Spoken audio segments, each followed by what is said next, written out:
Okey, alhamdulillah sedang berlangsung acara Dyno Battle, Dyno Battle Race di atas mesin dyno, yang mana acara ini memang menjadi tumpuan kepada anak-anak muda, khususnya penggemar-penggemar motosikal. Jadi pertandingan pada hari ini diadakan 6 kategori motor 2 strok dan juga 4 strok, berbagai jenis motor lah.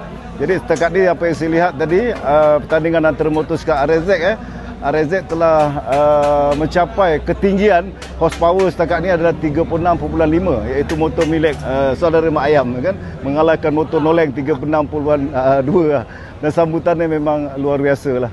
Eloklah pertandingan seperti ini sering diadakan untuk menarik minat anak-anak muda untuk berlumba secara halal di atas mesin dyno. Nah,